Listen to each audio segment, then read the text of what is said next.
residents. Moving on to the second debate, and what's happening within the Congress party is a question that we've been asking for many years now.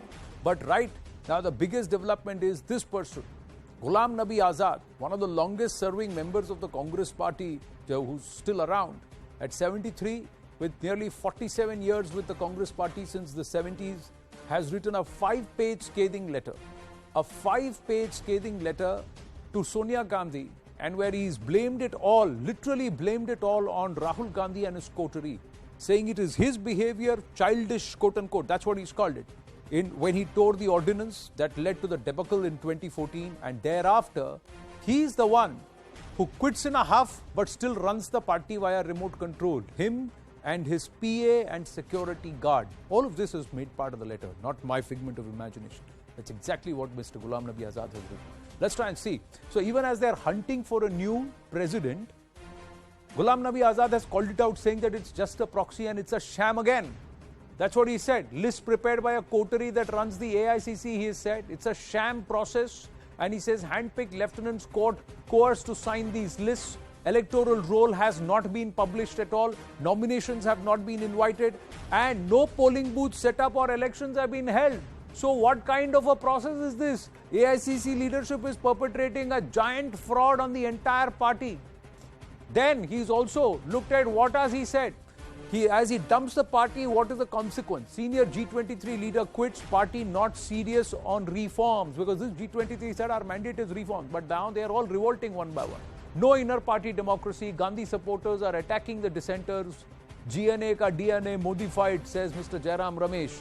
Sends message to other dissenters. No real change. Quit if you want. Jo dar gaya, wo azad hai. That's what Rahul Gandhi has been quoted saying today. A loss seen as one of the tallest leaders across the party lines. He's somebody who commands respect. A former chief minister of Jammu and Kashmir. He joined the party when Congress was literally a pariah in Jammu and Kashmir. That's when he joined the party. Former CM of Jammu and Kashmir is experienced, mass leader, but does he have that current kind of currency? Is the coterie really running the Congress is the question that we ask. Let's dive into the debate as the hashtag is Azad Quits Congress. Mr. Dilip Cherian, founder Perfect Relations, and Nilanjan Mukhopadhyay, author and journalist, is also with us at this point. Let's go to them. Namaste, gentlemen. Dilip Cherian ji, is there a coterie that is running the Congress party? How much merit would you give, weight would you give to Ghulam Nabi Azad's words? I think that there's no doubt that Mr. Azad is what I call the quintessential insider. Probably nobody knows the inner workings of the Congress party as well as Mr. Azad does. There are two reasons for this. One, he is essentially an organization man. And number two, he has linkages across the length and breadth of the country. So he understands what's going on in the party in its nooks and crannies. So would I give credibility to that? The answer is yes, I would. Because unlike a lot of other leaders, this is a man who knows what he's talking about, and therefore what he says is bound to have bigger impact and higher credibility. There is also the aspect of respect and being humiliated. Now, they say that somebody who was termed as Azad Bhai then became Ghulam Nabi ko chai la ke do. So that was the change in tone and tenor as the leadership or the mantle also shifted. So how much of that carries weight, Nilanjan Mukhopadhyay? Or would you say that ab bhav kam ho gaya to bo maar rahe? That means he's making a noise, shouting. You know, I was a bit surprised at the timing of Mr. Azad's resignation. In fact, I had been expecting it much earlier. We've really not been having any clear answers as to why he delayed the resignation till all this while. There have been a spate of resignations over the past few years. Possibly, Mr. Azad was waiting to complete 50 years in the Congress. I am told that today is exactly the day in 1972 that he joined the Congress party. So maybe he just wanted to mark, a personal milestone and then move on. But, we also have to understand that in these 50 years, at least 18 years have been spent when Rahul Gandhi has been part of the Congress. Rahul Gandhi in 2024 would complete 2 decades in parliament. A lot of points which he is making in the letter, Rahul Gandhi infamously tearing up a UPA government's bill. Mr. Azad was very much part of the ruling coterie. That's what we are talking about then. You know, the paradox is that we have at the moment, we see that a leader who does not want to lead, yet does not want to take responsibility of leading, yet definitely is not willing to shed control. You have a leader who's resigning, who's actually really speaking a non-electable. We all know that he's come from Jammu and Kashmir, but he's never won a popular parliamentary election from Jammu and Kashmir. The 2 times that he has been in Lok Sabha, way back in 1980 and 84, were from Washim, Maharashtra. And that too, one election courtesy Indira Gandhi, her decision that you go and contest there, after which she made him a deputy minister because she required somebody to represent from Kashmir. That is the beginning of real trouble in Kashmir. You know, under Indira Gandhi, the early 80s is when the rot really sets in. Right. And Ghulam Nabi Azad representing Kashmir is very much part of it. 84, he again contests from Maharashtra. That is an election which is actually the, Indira Gandhi, the martyred Indira Gandhi is the one who was the campaigner.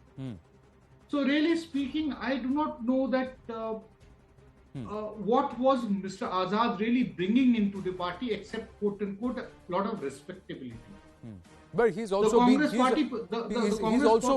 presided over a lot of the Congress organization, especially when electoral victories have happened, not personally for him, but for the party. That's what many people say. The real paradox is that prior to the G23, Mr. Sibal, Kapil Sibal stepping out, Ghulam Nabi Azad today, there have been a lot of people who were identified as the Rahul group, Jyotiraditya Scindia, RPN Singh, Jitendra Prasad, Jitin Prasad, my mistake. Pradyot Burman. A lot of them. And at that time, they said that the old coterie is not allowing us to function. So you have the old coterie versus the new coterie. The problem is that coterie is actually an endemic problem of the Congress. So coterie always was there. Some people are old coterie, some are new coterie. Exactly. So then there is a tussle between the two, and that's where it's happening. But this is not healthy, Dilip Charianji. Can the Congress current leadership, or let's say Rahul Gandhi and his team, can they brazen it out by saying, oh, Sachin, it is not the time for Sachin Tendulkar or Sunil Gavaskar and Kapil Dev. It is Virat Kohli, and Rahul Gandhi is the Virat Kohli. That's exactly what Manikyam Tagore said. So these people are done. They should retire hurt now.